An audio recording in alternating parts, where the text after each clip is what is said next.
Claire looked at her and said blankly, "If you really know you are wrong, you should apologize to Charlie first. Not only apologize for what you said, but also thank Charlie for saving us." Elaine replied subconsciously, "This waste, did he save us?" Claire was anxious and stamped her feet. "You still call him rubbish." Elaine hurriedly changed her words, "I was wrong. He is not a waste. You are right. I will apologize to him." After finishing speaking, he hurriedly got up and went to the room of Claire and Charlie, and said reluctantly to Charlie, "Charlie, I apologize to you. I used to talk badly, so don't take it to your heart." Then, she hesitated for a moment, and then said, "That's still there, thank you for today." Charlie was indeed annoyed at Elaine, but it was not her bad attitude towards herself, but her greedy and shameless character, which almost harmed Claire. For Charlie, as long as Claire is intact, even if Elaine is dead, he will not feel uncomfortable at all.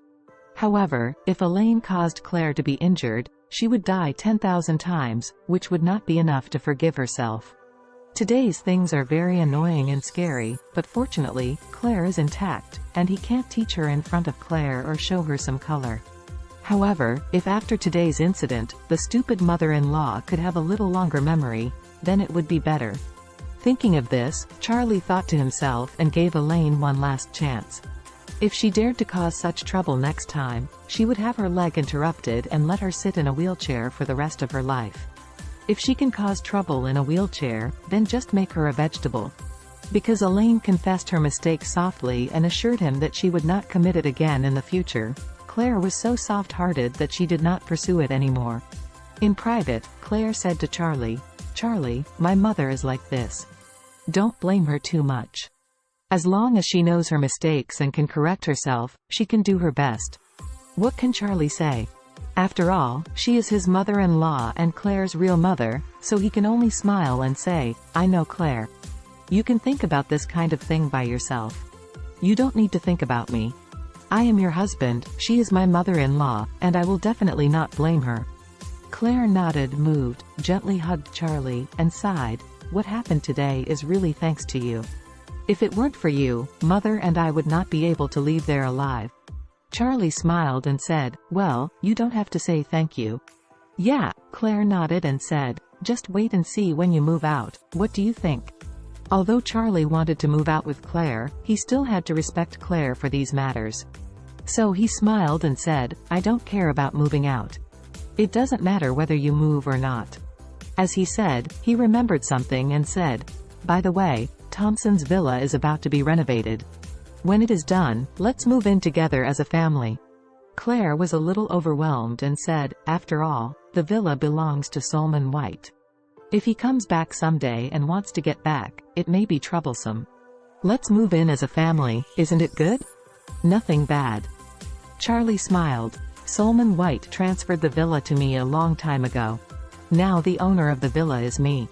He can't come back anymore. Besides, you don't want to live a quieter life in the future.